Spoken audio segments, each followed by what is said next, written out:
Hey guys, it's kmcers whatever. I'm Kirsten. I'm Chris. And this week we are honoring the people that we have lost over the years. Today we're going to be talking about My grandfather, Leonard Ray Goldenstein. He was born on September 27th of 1936 in Hastings, Nebraska, to Conrad and Edna Goldenstein. And they lived in Glenville, Nebraska, until about 1950s.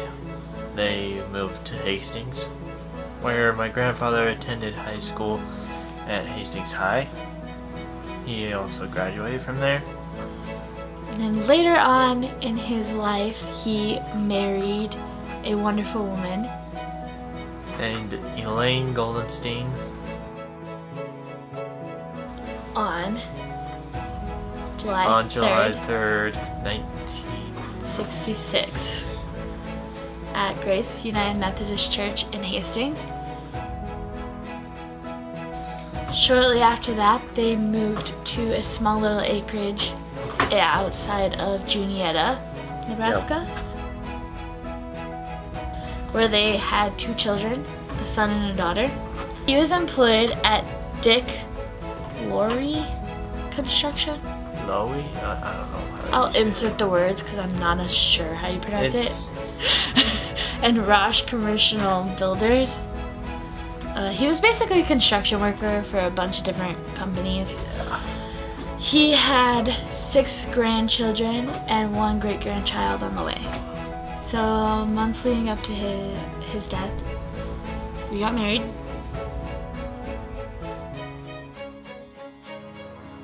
We found out he's gonna have a great-grandchild. And he found out that he had cancer. I don't remember what kind or anything, but I just remember it being like cancer. And he didn't want to tell anybody, so he made the doctors keep everything a secret. The morning that he passed, he didn't wake up. Well, Grandma woke up. My grandma woke up. He didn't. She Noticed his breathing was off. She noticed his breathing wasn't right, and so they called the ambulance, had an ambulance to the hospital. And His grandma called his mom to tell him. My mom got a call from my grandmother to tell us that he's in the hospital,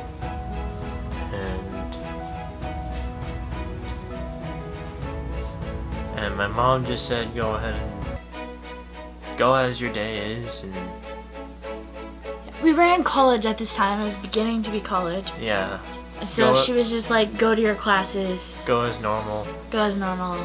I'll figure out what's going on and let you guys know. Yeah. Meanwhile, while Grandma and Mom were at the hospital, they hear Code Blue come on. Yeah. And then they realize that they're going to Grandpa's room, or where Grandpa was. So they realized it was him. Mm-hmm. So, back on our end, English class. While I was sitting in English class, next thing I know, she's at the door asking if I can leave. And I step out. She tells me that my grandfather went Code Blue.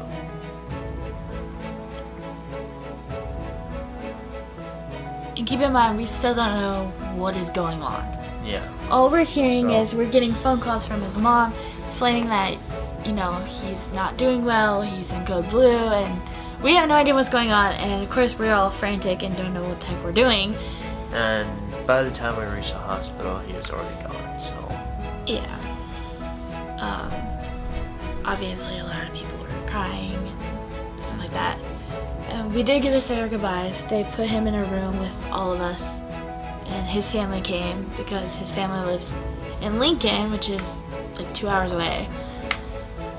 So we all got to be sat in a room with him to say our goodbyes and reminisce about funny stories and just kind of figure out what we're gonna do next, I guess. So he passed away on September 2nd of 2014 at Maryland Hospital in Hastings. He was 77 years old, and we buried him on September 5th of 2014. But some funny things, some stories that we remember is, I remember when I first met him, it was like when was it, 2012? I went to Christmas with you guys. Yeah. And I saw these like little miniature candy bars, you know? Those Hershey minis. Yeah, they were in the refrigerator and we were like, oh, we want some. And he was like 25 cents. Cost you $0.25. Yeah, and I remember looking at him and he had a straight face. Like, he did not look like he was gonna be joking at all. What do I do? And at this time I already ate it. So I owe him 25 cents.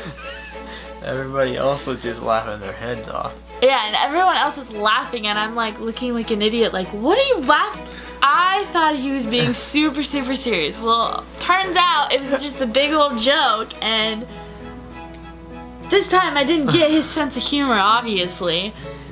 Because I thought he was being serious, like, I owe him money. He always built stuff. Mm-hmm. Yeah. Every time we went and visited, he always had something new. Yeah. And he really loved to build things and spend time with his family. And he was a very outgoing person, and like everyone knew who he was. So like when he passed, like the whole entire church was so full that they had to get chairs outside of the chapel. Yeah, the chapel. They had to put more seats outside the chapel because there were so many people. People were standing on the sides. There were people sitting on the pews, people sitting on the floor, like everywhere. He knew so many people. And he was a member of the Eagles Club for a really long time. He really loved the Huskers. Oh yeah. Like, he had the biggest collection of Husker stuff that I've ever seen in my life.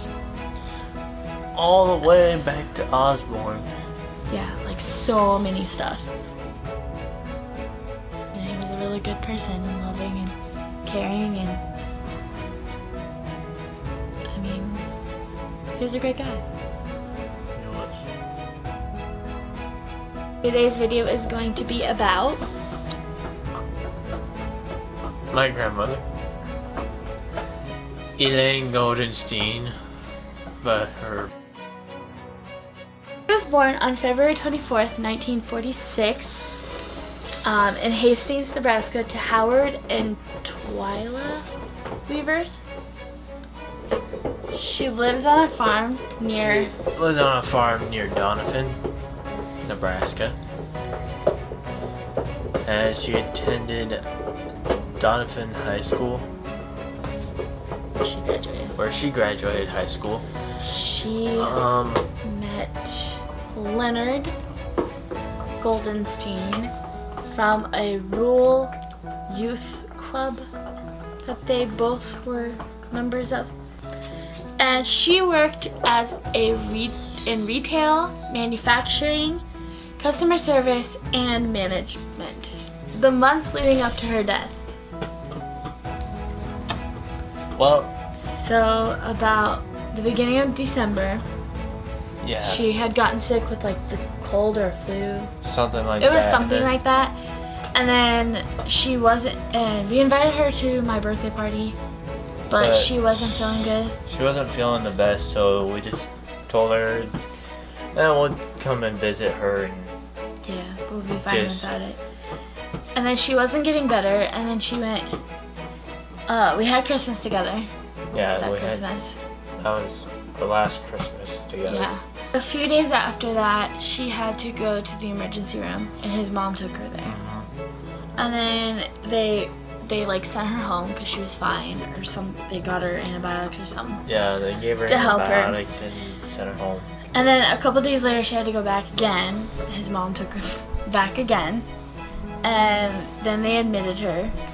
And then they did. So they admitted her, and then she was like kind of getting better. Oh. So then they sent her home for a few days, and then a few days later, she ended up being bad again.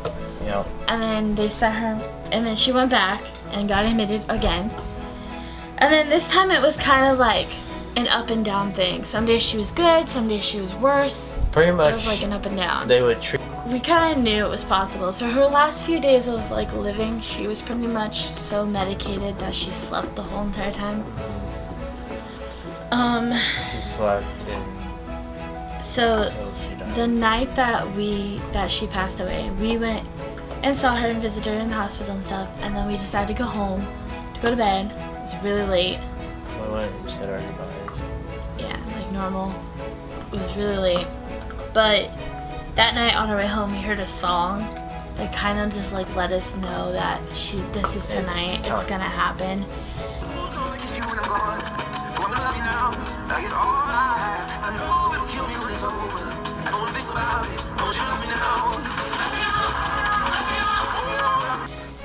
To just accept that Yeah. and stuff. So by like 4 o'clock in the morning, 5 o'clock in the morning, his mom came in and woke us up and told us that we needed to go to the hospital, that his grandma was gone. That was an early morning. To the hospital, and we said our goodbyes to her, had a private little goodbye session with each person did. Yeah. And we said our goodbyes and stuff, and then, so she passed away on January 5th of 2017 at Maryland Hospital in Hastings at the age of 69, Yeah. or 70. And we had her funeral on January 9th of 2017, but we did not bury her until February, middle of February, because she wanted to be buried with her ring, but her ring was in a safety deposit box that nobody could get access to. So we couldn't get access to it until we can prove that she was dead. Yeah, So we can get the ring to bury her with the ring. we So had- if you knew her, she was a member of the Eagles Club. She loved having her family around. Oh yeah. She She did. loved going to the Goldenrod and eating breakfast there all the time. She In loved fact, I going think there. all the ladies there knew her order and like knew who she was. Oh, she walk in the door and they'd be Literally. like, "Oh, you want this? You literally everyone knew You that. want coffee? Yep." And she also had a really big collection of eagles. The Oh, yeah. American bald eagle. I would say if there was one person that had the most eagle collection, it would be her. Yeah, I never met somebody that likes eagles as much as she did. They both love their dill pickles. Yeah, they were everywhere. There was always a big Always. jar of dill pickles Always. right there for you to eat. Always. Yep. I was gonna say. Pretty much Oh. around every corner you find a jar of dill pickles. And her and Grandpa went on cruises all the time. Cruises, trips. Yeah, they went to a bunch of different They places. visited all of the United States.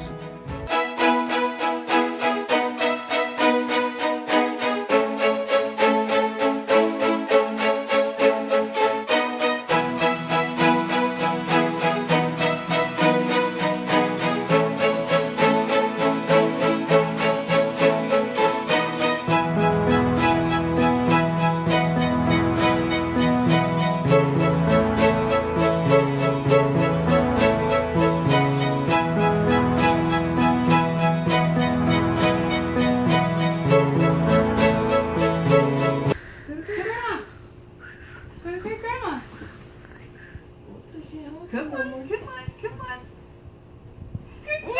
Yay! You did a good job, sport.